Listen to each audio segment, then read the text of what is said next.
The morning sun cast long shadows across the purple rocks of planet Valthera. Kirith stretched his massive wings and yawned, showing rows of teeth that could crush steel. The ancient dragon had lived alone on this remote world for over 3,000 years. He liked the quiet, he liked the peace.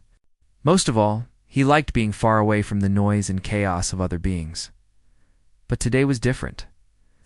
Today, something had disturbed his perfect silence. A strange sound echoed across the valley below his mountain home. It was a deep rumbling, noise that grew louder by the minute. Kirith lifted his enormous head and sniffed the air. The smell was wrong. It carried the sharp scent of burning metal and something else he had not smelled in centuries. Fear. The dragon rose to his full height, nearly 50 feet tall. His scales shimmered like black diamonds in the sunlight. With powerful beats of his wings, he launched himself into the air to investigate. The sound was coming from the far side of the mountain range, where he rarely went, as Kirith flew over. The rocky peaks, he saw it. A massive ship had crashed into the valley floor. Smoke poured from its broken hull.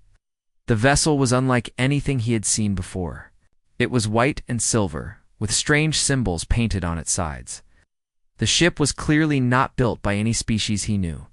The dragon circled the wreckage twice before landing. Up close, he could see that the ship had been traveling at incredible speed when it hit the ground. Parts of it were scattered across several miles. Whatever had happened here, it had been violent and sudden.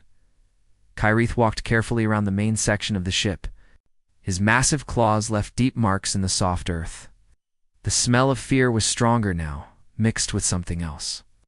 Something that made his ancient heart beat faster. It was the scent of innocence. A weak crying sound came from inside the wreckage. The dragon froze. In all his long years, he had heard many sounds: the roar of dying stars, the screams of warriors in battle, the whispers of wind through empty worlds. But this sound was different. It was small and helpless and utterly alone. Kirith moved closer to the broken hull. The crying grew louder. With great care, he used one claw to peel back a section of twisted metal. The sound of tearing steel filled the air. Inside, he found a small chamber that had somehow survived the crash. And there, in the center of the chamber, was a tiny human infant. The baby was wrapped in a soft blue blanket. His little face was red from crying, and his small fists waved. In the air, when he saw the massive dragon head appearing above him, the infant stopped crying for a moment. His dark eyes looked up at Kirith with curiosity rather than fear. The dragon stared down at the child. He had seen humans before, of course. They were a young species that had recently begun exploring the galaxy, but he had never seen one so small and helpless. This infant could not have been more than a few months old. Kirith looked around the chamber. There were no other survivors. The ship's crew was gone, their bodies scattered and broken by the crash. This tiny being was completely alone in the universe, just like Kirith had been for so many centuries. The baby began to cry again. The sound cut through the dragon's heart like a blade. Without thinking, Kirith reached down with one massive claw. He moved with incredible gentleness, more careful than he had ever been in his long life. The infant was so small that he could have fit in just the palm of the dragon's hand. But instead of being afraid, the baby reached out and grabbed onto the dragon's claw. His tiny fingers wrapped around the black scale, and he stopped crying. For a moment, dragon and human looked at each other in perfect silence. Something changed in Kirith's ancient heart. He had lived for thousands of years without caring for another being. He had convinced himself that he preferred solitude. But looking down at this helpless infant, he felt something he had forgotten existed. He felt the need to protect. The dragon carefully lifted the baby from the wreckage. The infant weighed almost nothing in his massive claw. As they rose into the air, the child looked around with wonder rather than fear. He seemed to trust the dragon completely. Kirith flew back to his mountain home, carrying the most precious cargo he had ever held. His lair was carved deep into the rock, filled with treasures and knowledge collected over millennia. But none of it seemed important now. All that mattered was the tiny life in his care. The dragon set the baby down on a bed of soft furs. The infant looked around the cave with wide eyes. Everything was huge compared to his tiny size. But he did not seem afraid. Instead, he reached out toward the dragon again, as if asking to be picked up. Kyrith realized that he had no idea how to care for a human infant. He knew the biology of hundreds of species, but he had never needed to know about feeding schedules or sleeping patterns. The baby would need food, warmth, and constant attention, things that a dragon was not designed to provide. But as he looked down at the child, Kyrith made a decision that would change both their lives forever. He would learn. He would adapt. He would become whatever this infant needed him to be. The dragon gently picked up the baby and held him close to his warm chest. The infant's crying stopped, and he made soft, happy sounds. For the first time in centuries, Kyrith felt something other than loneliness. He would call the child Doyen, a name that meant virtue and kindness in the human language. And he would raise him as his own son, no matter how impossible it seemed. Outside the cave, the sun was setting over the purple mountains of Valthera, but inside a new family was being born. Family unlike any the galaxy had ever seen. 15 years had passed since that fateful day when Kyrith found the crying infant in the wreckage. The cave that had once echoed only with the dragon's solitary movements now rang with the sounds of a young human learning about the world. Duhyun was no longer the helpless baby that had grabbed onto the dragon's claw. He had grown into a tall, lean young man with dark hair and intelligent eyes, but he was unlike any other human in the galaxy. His movements were fluid and graceful, like a predator stalking through the shadows. When he spoke, his voice carried the deep wisdom of someone much older. The dragon had taught him everything he knew: mathematics that could calculate the orbit of distant stars, languages from 100 different worlds, combat techniques that had been perfected over millennia. Dojan absorbed it all like a sponge, his young mind hungry for knowledge.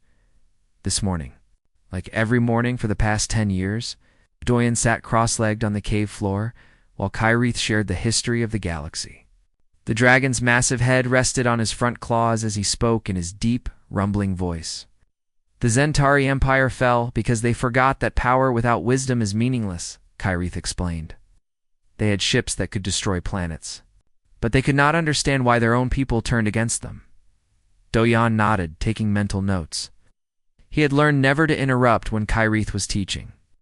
The dragon's lessons were precious gifts, earned through years of trust and love. What happened to the survivors? Doyen asked when the dragon paused. They scattered across the outer rim worlds. Some say they still exist, living quietly among other species. Others believe they died out completely. Kyrith's golden eyes studied his adopted son. Why do you ask? Doyen was quiet for a moment. I wonder sometimes what happened to my people, the ones from the ship. It was a question that had haunted him for years. Kyrith had told him the truth about how he was found, but they had never discovered where the ship had come from or why. It had crashed. The dragon had searched through the wreckage many times, but most of the records were destroyed. Your people are spread across many worlds now, Kyrith said gently. They call themselves the Galactic Federation. They explore space, seeking new homes and knowledge. You think they remember the ship that crashed here? Doyen asked. Perhaps, but that was long ago, and the galaxy is vast. They may think all aboard were lost. Doyen stood and walked to the cave entrance. Below him, the purple mountains of Valthera stretched to the horizon. This was the only home he had ever known, but lately he felt restless. He loved Kyrith more than life itself, but he could not shake the feeling that he was missing something important. The dragon sensed his mood. You are troubled, my son. I'm grateful for everything you have taught me, Doyen said carefully. But sometimes I feel like I am living between two worlds. I am human, but I think like a dragon. I have your wisdom, but I do not have your strength or your long life. Kyrith rose to his full height and joined Doyen at the cave entrance. You have something more precious than either. You have the best of both worlds, do I? Doyen asked. Sometimes I wonder if I would fit in anywhere. What human would understand the way I think? What dragon would accept a being so small and short-lived? The dragon was quiet for a long moment. This was a conversation he had been dreading for years. He had known that someday Do-yoon would question his place in the universe. Perhaps it is time for you to learn more about your own species, Kirith said finally. Before Do-yeon could respond, a strange sound echoed across the valley. Both of them turned toward the noise. It was familiar, but it had been 15 years. Since they had heard it, the sound of spacecraft engines. "Stay here," Kirith commanded, but Do-yeon was already moving toward the telescope that the dragon had built years ago. It was a massive device that could see across vast distances. Do-yeon peered through the lens and gasped. "There are ships in orbit, 3 of them. They look like the wreckage from my ship, but newer." Kirith moved beside him and looked through the telescope. His ancient eyes could see details that Do-yeon missed. "Those are Federation vessels. They carry the same symbols as the ship that brought you here. They are looking for the crash site," Do-yeon said with certainty. "Darl." These years they finally came to investigate. The dragon's massive heart began to beat faster. He had always known this day might come, but he had hoped it would be later, when Do-yeon was older and more certain of his place in the world. "What do we do?" Do-yeon asked. Kirith considered their options. They could hide, as they had done for 15 years. The Federation ships would eventually leave, and life would return to normal. But he could see the curiosity burning in Do-yeon's eyes. His son wanted to know more about his origins. "We watch," the dragon decided. "But we stay hidden for now. If they find evidence of survivors, we will decide what to do then." Over the next several days, they observed the Federation expedition. Ships landed near the crash site, and teams of humans in environmental suits began searching through the wreckage. They set up a base camp and brought in heavy equipment to dig through the debris. Do-yeon watched them through the telescope for hours at a time. These were his people, the first humans he had ever seen besides his own reflection. They moved differently than he did, with less grace but more urgency. They talked constantly, their voices carrying across the valley. "They are so different from me," Do-yeon observed. "You were raised by a dragon," Kirith reminded him. "Of course you are different. But am I better or worse for it?" The dragon considered the question seriously. "You are unique. Whether that makes you better or worse depends on what you do with your uniqueness." On the 7th day, the Federation team made a discovery that changed everything.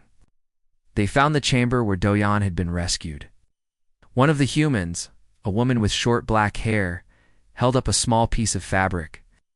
Even from a distance, Do-yeon could see what it was. A piece of his baby blanket. "They know someone survived," he whispered. Kirith nodded grimly. "The question is, what will they do with that knowledge?" As if in answer to his question, the Federation team began expanding their search. They sent out scouts in all directions, looking for any sign of the survivor. It was only a matter of time before they found traces leading to the mountain. Do-yeon made a decision that would change his life forever. "I want to meet them. Are you certain?" Kirith asked. "Once you reveal yourself, there will be no going back. They will want to take you away from here." "I know," Do-yeon said, "but I need to understand who I am supposed to be. I cannot do that hiding in a cave." The dragon looked at his adopted son with both pride and sorrow. 15 years ago, he had chosen to raise a human infant. Now he had to choose to let that human find his own path. "Then we will meet them together," Kirith decided. "But we will be careful. Not all humans are wise or kind." As the sun set over the purple mountains, 2 unlikely companions prepared to face the unknown: the dragon who had chosen love over solitude, and the human who had learned to see the world through ancient eyes. The Federation search team had been on Velthara for 2 weeks. Captain Minwoo stood at the edge of their base camp, studying the purple mountains through his binoculars. His weathered face showed the strain of leading a mission that seemed impossible. "A sign of the survivor?" asked Dr. Jun, as she joined him. The xenobiologist had been studying the fabric they found for days, hoping to learn more about whoever had lived through the crash. "Nothing concrete," Minwoo replied. "But Sergeant Hunwoo thinks he found footprints near the eastern ridge. They are too old to be from our team." Dr. Jun nodded. She had been thinking about the survivor constantly. How had a human infant survived? Alone on this harsh world for 15 years? What kind of person would they be now, Captain? Called Lieutenant Sunho from the communications tent. We are getting strange readings from the mountain range. It's a kind of energy signature. Minwoo and Dr. June hurried to the tent. The sensors showed a faint but steady power source high in the mountains. It was unlike anything in their databases. Could be natural, Sunho suggested. These mountains have unusual mineral deposits. Or it could be artificial, Dr. June said quietly. Something built by whoever survived. Captain Minwoo made a decision. Investigate tomorrow. Full team, heavy equipment. Well, if there is a survivor. Up there, we need to find them. High above in his mountain cave, Do-yeon watched the Federation camp through the telescope. He had been observing them for hours, studying their movements and behavior. These humans were so different from what he had expected. They are preparing for something, he told Kyrith. More activity than usual. But the dragon moved beside him and looked down at the camp. His ancient eyes could see details that Do-yeon missed. They are planning to search the mountains. Our time of hiding is over. Do-yeon felt his heart racing. After 15 years of solitude, he was about to meet other humans. The thought both excited and terrified him. What if they do not accept me? He asked. What if I am too different? Kyrith placed one massive claw gently on Do-yeon's shoulder. Then they are fools. But you will never know unless you try. The next morning, the Federation team began their climb into the mountains. Captain Minwoo led the way, followed by Dr. June and 6 heavily armed soldiers. They moved slowly, scanning for any sign of life. Do-yeon watched them approach from a hidden ledge. His dragon-taught senses could track their movements long before they spotted him. He knew exactly when to reveal himself for maximum impact. A Federation team had been climbing for 3 hours. When they reached a narrow pass between 2 peaks, Dr. June was examining some unusual scratches on the rock. When a voice spoke from above, "You are looking for the survivor of the crashed ship." The entire team spun around, weapons raised. Standing on a ledge 20 feet above them was a young human man. He was tall and lean, with dark hair and eyes that seemed much older than his face. He wore simple clothes made from animal hides, but he carried himself with the confidence of a king. "Do not move," Captain Minwoo shouted, his weapon trained on the stranger. "Identify yourself." The young man smiled slightly. "I am Do-yeon. I am the one you seek." Dr. June stepped forward, her scientific curiosity overcoming her caution. "You are the infant from the ship? How is that possible? How did you survive?" "I was raised by someone who cared for me," Do-yeon replied. He moved with fluid grace as he climbed down from the ledge. His movements were too smooth, too controlled for a normal human. "Raised by who?" Captain Minwoo demanded, his weapon still drawn. "There are no other humans on this planet." "Our scans confirmed it." "You are correct," Do-yeon said. "There are no other humans here." Before anyone could ask what he meant, a massive shadow passed over them. The Federation team looked up to see the largest creature any of them had ever witnessed. Kyrith descended from the sky, his black scales gleaming in the sunlight. His wings created a wind that knocked several soldiers to their knees. The dragon landed with a sound like thunder, his golden eyes fixed on the humans who had come to take his son away. "By the stars," Dr. June whispered. A dragon. An actual dragon. Captain Minwoo's training kicked in. He spoke into his radio with forced calm. "Base camp, this is Alpha Team. We have encountered a hostile alien life form. Request immediate backup." "Hostile." Kyreth's voice was like distant thunder. "I have done nothing to harm you." "It talks," Sergeant Hinwoo said in amazement. "He talks," Do-yeon corrected firmly. "And he is my father." The Federation team stared in shock. The idea of a dragon raising a human child was beyond their comprehension. Dr. June was the first to recover. "This is incredible, a cross-species adoption. The biological and psychological implications are staggering." "Stand down, Doctor," Captain Minwoo ordered. "We do not know if this creature is dangerous. I am only dangerous to those who threaten." "My son," Kyrith said calmly. "You have come to take him away from me. We came to rescue a survivor, Minwu replied. To bring him home to his own kind. This is his home, the dragon said. I am his kind now. Doyan stepped between the two groups. Please, there is no need for conflict.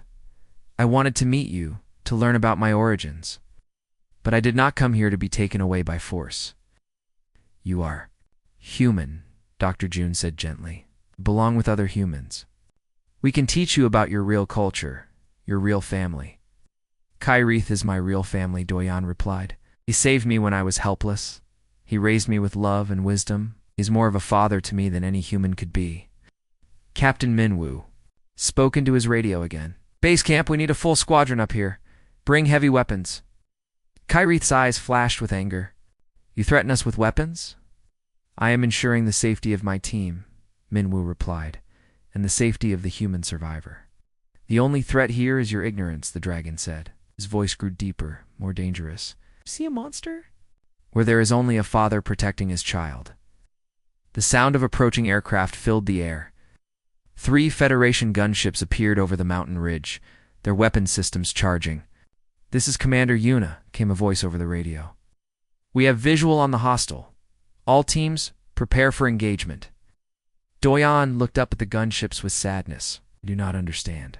They think you are the enemy. Perhaps I am, Kyrith said quietly. Perhaps I was wrong to take you from your own kind. No, Doyan said firmly. You saved me. You gave me a life filled with knowledge and love. That is not wrong. Dr. June stepped forward again. Please, both of you, we do not want violence. We just want to understand what happened here. What happened here, Kyrith said, is that love transcended species. I found a helpless infant and chose to raise him as my own. He has become the greatest joy of my long life, and he has become something unique, Dr. June realized. A human raised by a dragon, the first of his kind. The gunships moved closer, their weapons now targeted. On Kyrith, the dragon's massive body tensed, ready to protect his son at any cost. Wait, Doyan called out. He activated a small device that the dragon had given him years ago. It was a communicator that could reach the Federation ships. This is Doyan, the survivor you seek, he said. I am speaking to you freely and without coercion. I ask you to stand down your weapons and listen to what I have to say. There was a long pause. Finally, Commander Yuna's voice came through the speaker. I am human by birth, but I am something more than human by choice, Doyan said. I have been raised by a being of great wisdom and kindness. I have learned things that no human has ever known. If you attack him, you will lose more than you can imagine. What do you mean? Dr. June asked. Doyan looked at Kyrith, then at the Federation team. I mean that the galaxy is about to change. You will need all the allies you can get. Before anyone could ask what he meant, alarms began sounding from the Federation base camp. Lieutenant Sunho's voice crackled over the radio. Captain, we have multiple contacts approaching the system. Unknown vessels, massive energy signatures. They do not respond to our communications. Kyrith lifted his great head and sniffed the air. They have found us sooner than I expected, who? Captain Minwu demanded. The ones who destroyed your ship 15 years ago, the dragon replied. The Vorthok Empire, they have returned to finish what they started. The sky above Valthara turned dark as massive ships blotted out the sun. The Vorthok Empire fleet had arrived, and their vessels were unlike anything the Federation had ever seen. Each ship was the size of a small city, covered in black metal, and bristling with weapons. Captain Minwu stared at the alien fleet in horror. How many ships are there?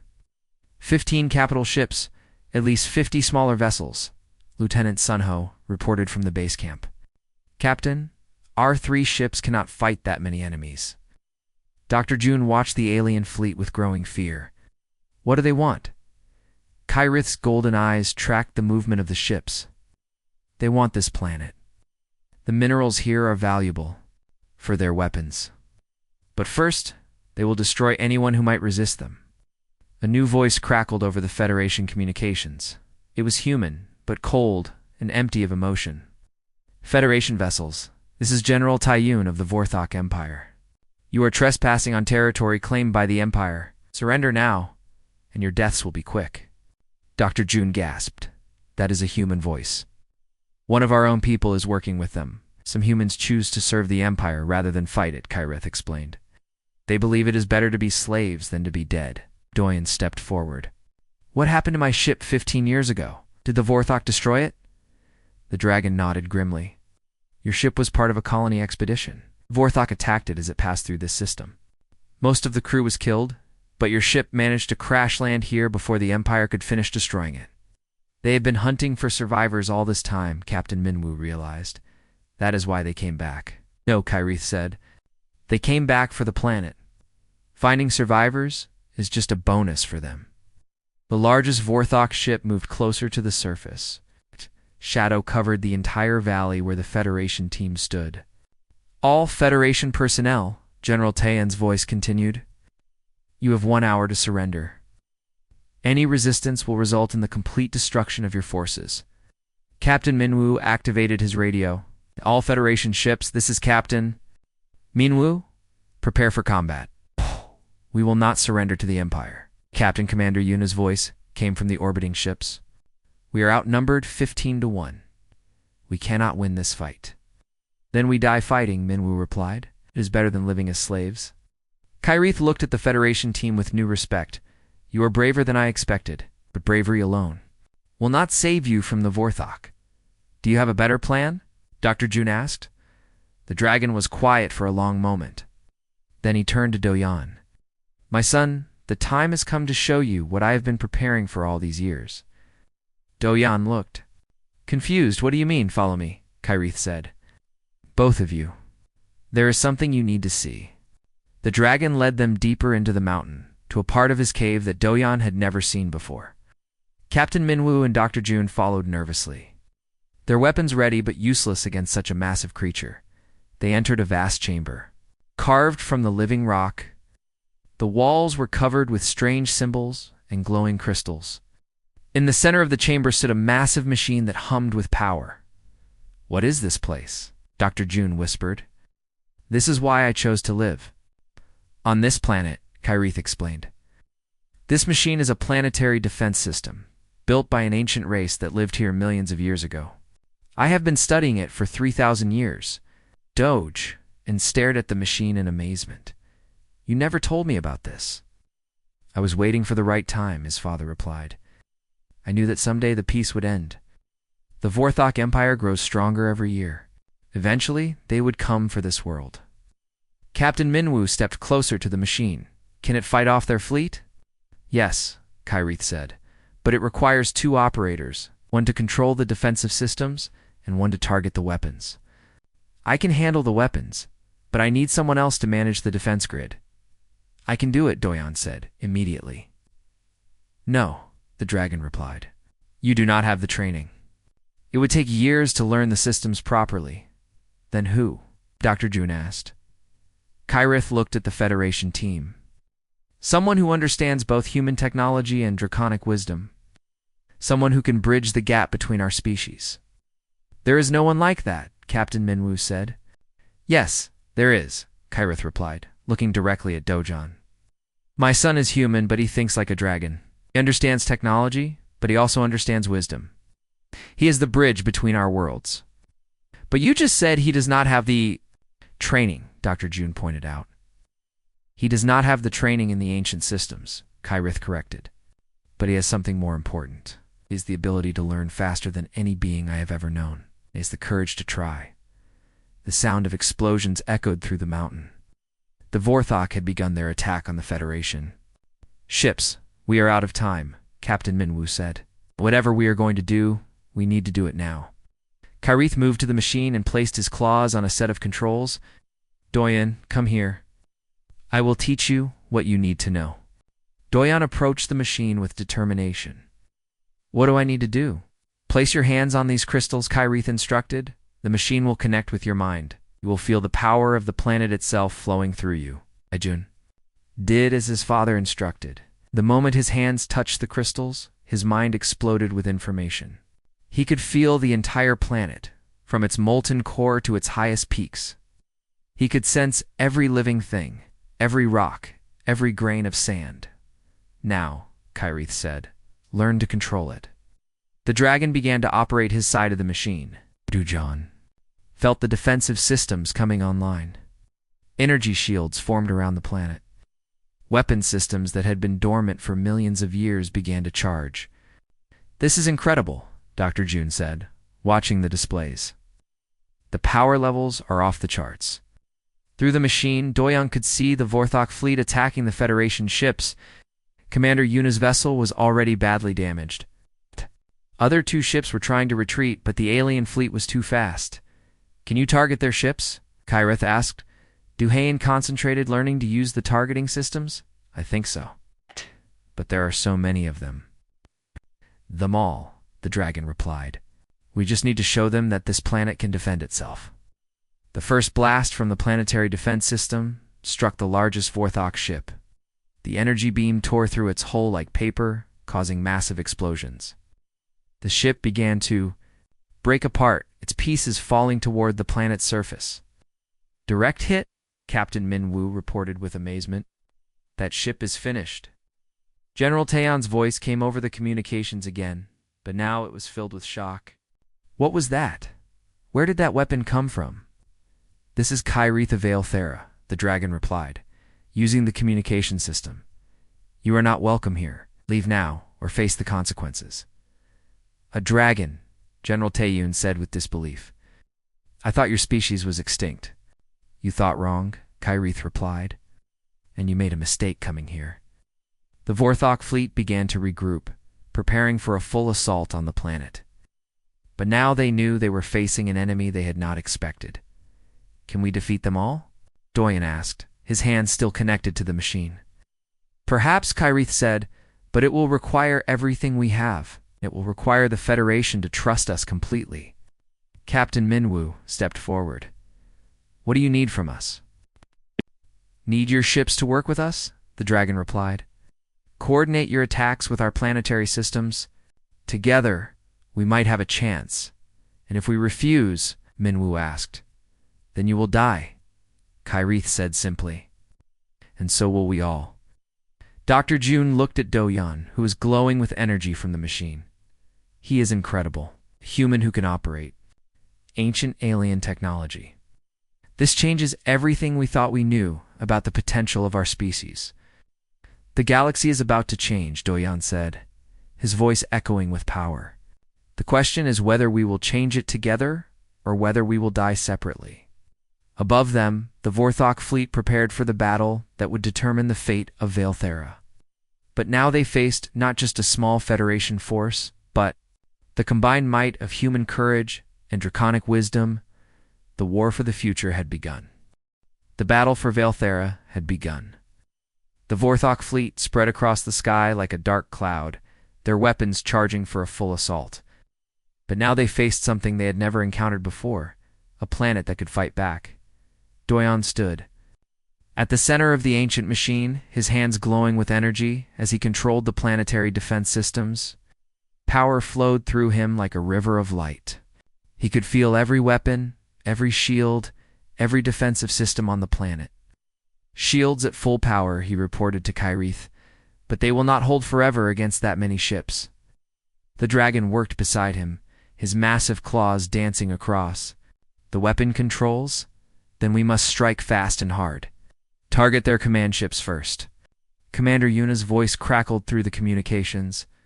Dragon, this is the Federation fleet. We're ready to coordinate our attack.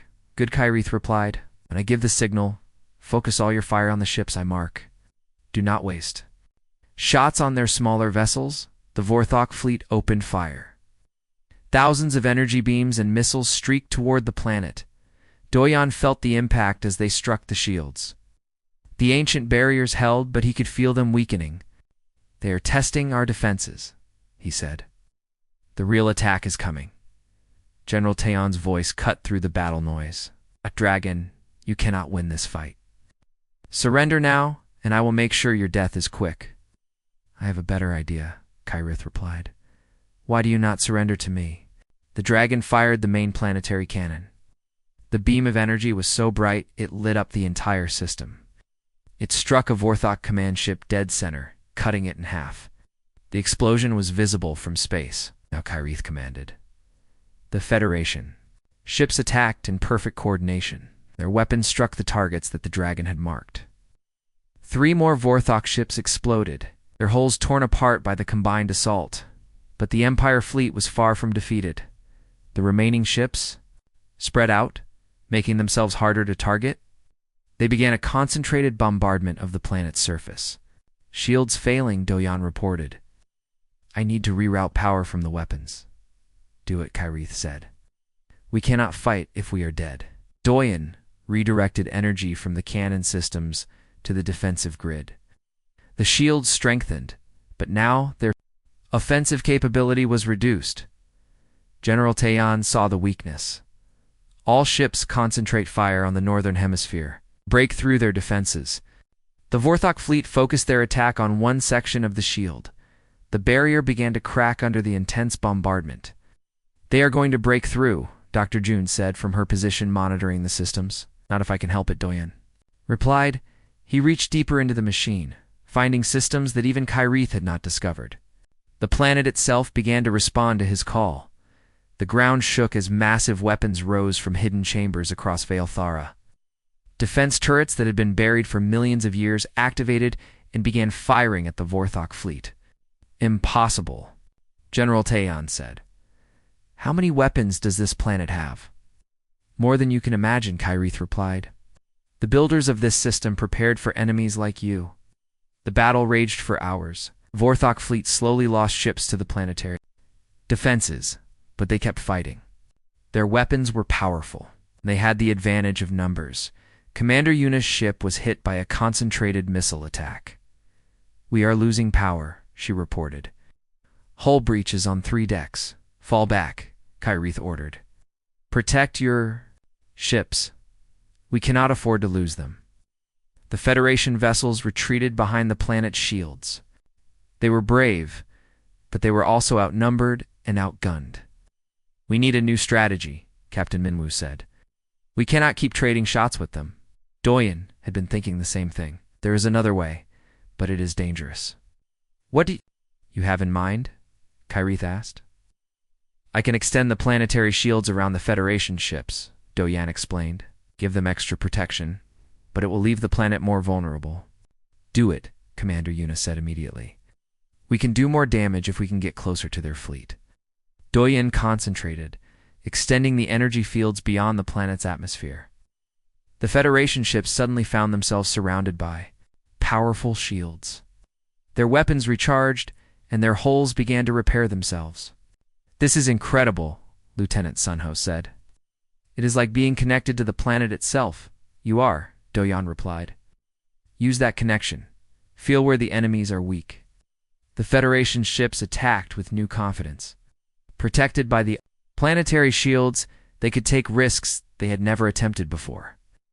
They flew directly into the Vorthok formation, their weapons blazing, but the effort was draining Doyan's strength. Maintaining shields around moving targets while operating the planetary defenses was pushing him to his limits. I cannot keep this up much longer, he warned. Do not have to, Kyrith said. Look, the dragon pointed to the Vorthok fleet.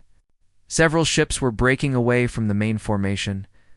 They were retreating, unwilling to face the combined might of the planetary defenses and the Federation fleet. They are running, Dr. June said with amazement. Some of them, Kyrith corrected, but not all. General Tayan's command ship moved forward, its weapons charging for a final assault. If I cannot have this planet, then no one can. Prepare. The planet killer. What is a planet killer? Captain Minwu asked. Kyrith's eyes widened in horror. A weapon that can destroy an entire world. We have to stop him. The Vorthok command ship began to glow with deadly energy. The planet killer was charging, preparing to turn Vale-Thara into dust. All weapons target that ship, Kyrith ordered. Planetary cannons fired everything they had. The Federation ships added their firepower. Energy beams and missiles struck the Vorthok vessel from all directions, but the command ship's shields held. It was the most powerful vessel in the fleet, built to survive exactly this kind of assault. It is not enough, Doyan said. We need more power. There is no more power, Kyrith replied. We are using everything the planet has. Doyan looked at the machine around him. An idea formed in his mind. It was dangerous, possibly fatal, but it might be their only chance.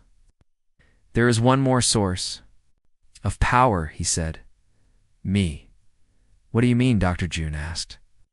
I can connect directly to the planet's core, Doyon explained. Channel all of its energy through myself and into the weapons. But the human body was not designed to handle that much power, Kyrith said firmly. I will not lose you. You will lose me anyway if that ship destroys the planet, Doyon replied.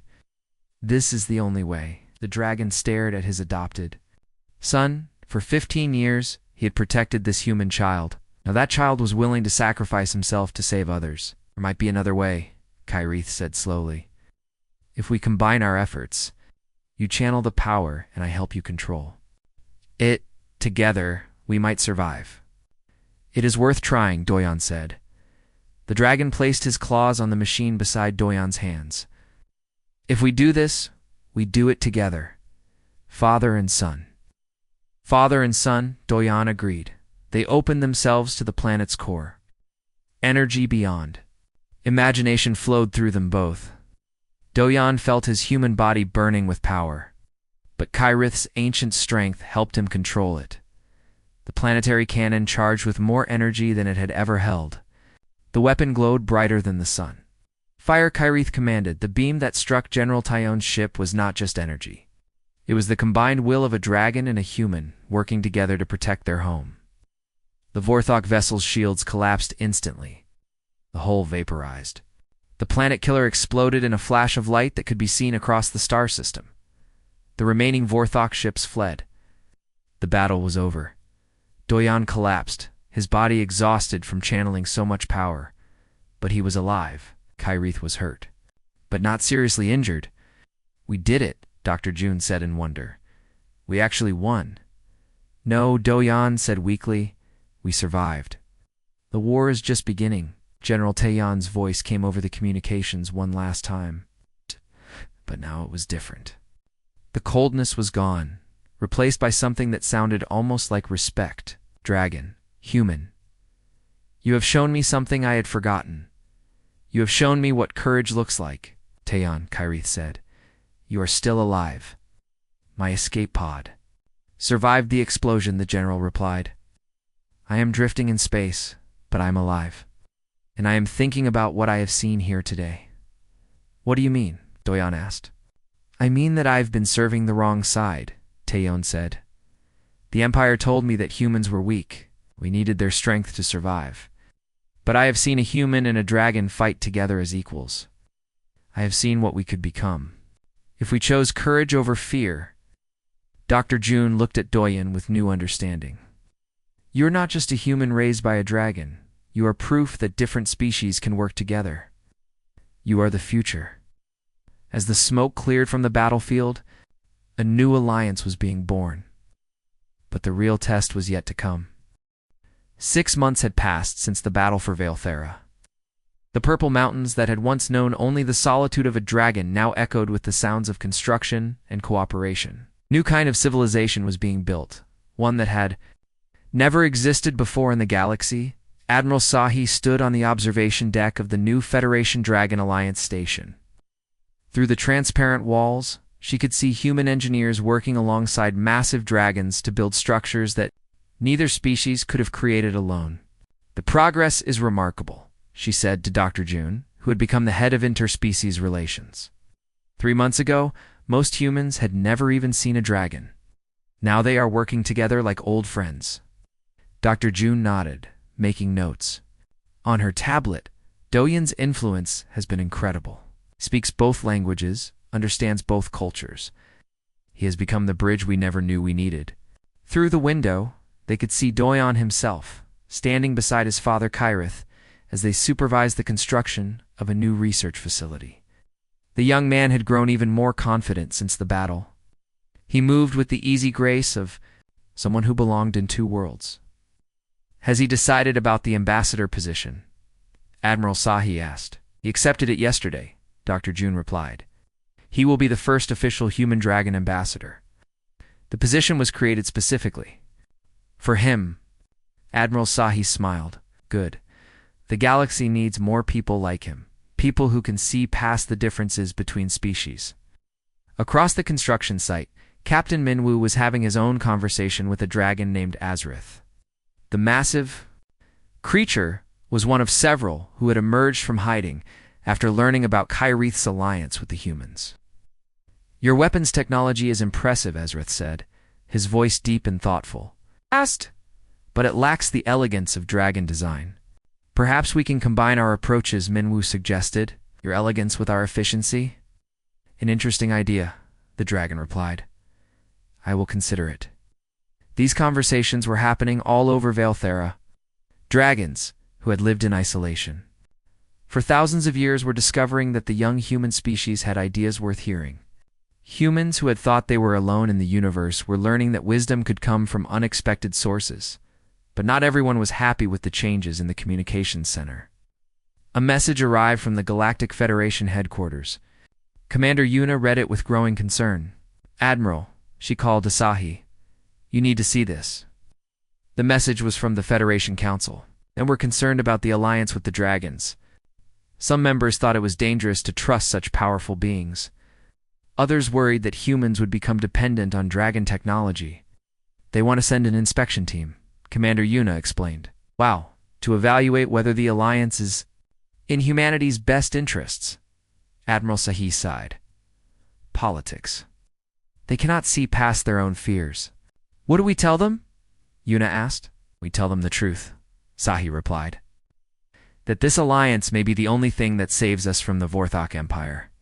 The Empire had not been idle since their defeat at Valethera. Reports came in daily of new attacks on Federation colonies. The Vorthok were angry about their loss, and they were taking their revenge on anyone they could find. But there was hope. General Taiyun had been true to his word. After being rescued from space by the Federation fleet, he had begun working to organize human resistance within the Empire. His reports painted a picture of an enemy that was powerful but not invincible. The Empire relies on fear, Taeyon had explained in his last transmission. They convince species that resistance is hopeless. But Valethera has shown that they can be defeated. That knowledge is spreading. Dojon had become the symbol of that hope. Videos of the battle had spread across the galaxy, showing a human and a dragon working together to defeat a superior enemy. The message was clear. Cooperation was stronger than domination. Joy and Kyrith said as they watched the construction crews. Are you certain about becoming an ambassador? It will mean traveling to many worlds, meeting many species. You will be away from home often. The young man smiled. Home is not a place, Father. Home is where the people you love are. As long as I know you are here, I will always have a home to return to. The dragon's golden eyes gleamed with pride. You have grown wise, my son. Wiser than I was at your age. I had a good teacher, Dojon replied. Dr. June approached them, her tablet showing the latest reports. The first group of human children arrived this morning. Their parents volunteered them for the exchange program. The exchange program had been Doyon's idea. Young humans would spend time learning from dragons while young dragons would experience human culture. It was an experiment that could change the future of both species. Are they adapting well? Doyon asked. Better than expected, Dr. June replied. Children are more adaptable than adults. They see dragons as friends, not monsters. Kirith chuckled, a sound like distant thunder. And the young dragons are equally fascinated by humans. They have never encountered beings who change so quickly and think so differently. That is the point, Doyon said. Difference is not weakness. It is strength. A young dragon landed nearby, her scales shimmering blue-green in the sunlight. She was barely a century old, which made her a child by dragon standards. Ambassador Doyen, she said, in carefully practiced human speech. The human children want to know if we can teach them to fly. Doyen laughed. Tell them that humans were not born with wings, but we learned to build machines that let us fly. Perhaps we can teach each other. The young dragon's eyes lit up with excitement. Yes, we can share our knowledge. As the dragon flew away to rejoin the children, Admiral Sahi approached Do-Yoon. The Federation Council wants to meet with you. They have questions about the alliance, What kind of questions? Doyan asked. Ask the kind that come from fear, Sahi replied honestly. They are worried that dragons might try to control humans, or that humans might become too dependent on dragon technology. Doyan nodded. I understand their concerns. But they are based on old thinking, the idea that different species must compete rather than cooperate. Can you convince them otherwise? The Admiral asked. I can try, Doyan said. But actions speak louder than words. Give me time to show them what this alliance can accomplish. That opportunity came sooner than expected. A distress signal arrived from the Kepler colony, one of humanity's newest settlements. The Vorthok had found them. They are requesting immediate assistance, Commander Yuna reported. But our nearest fleet is 3 days away. The colony will not survive that long. The Federation fleet cannot help, Kyrith said, but we can.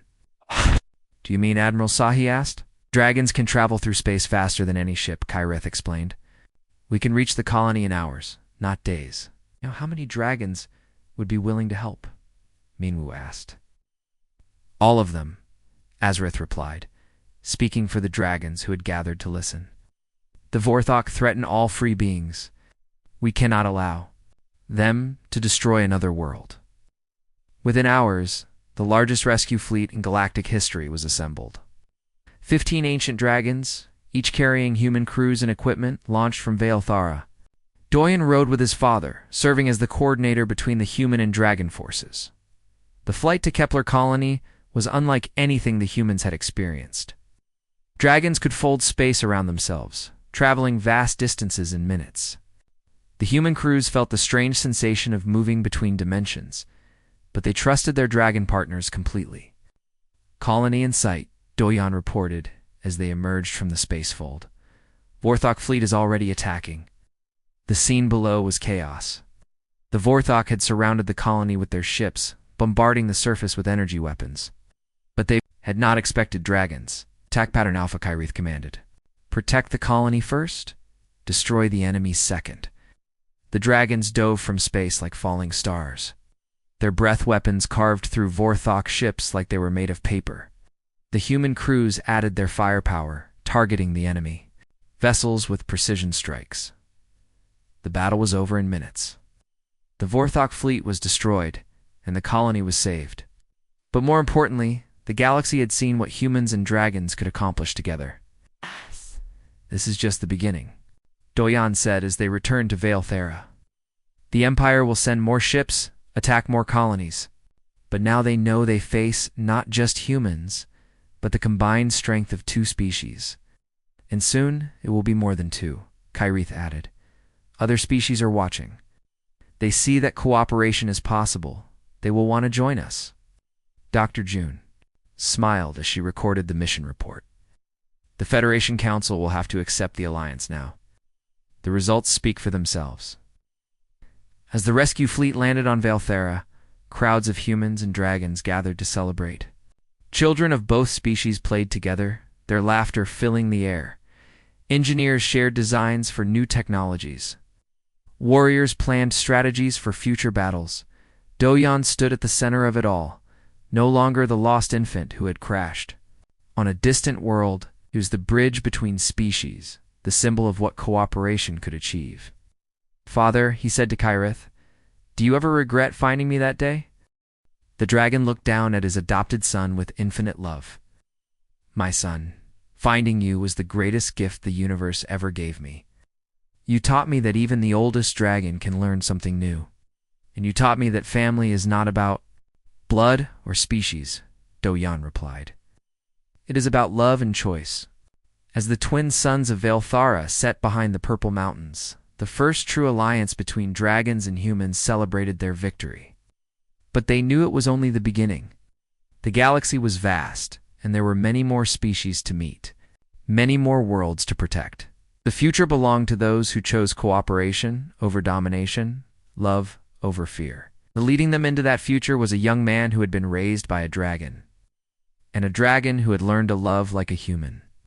The age of the alliance had begun.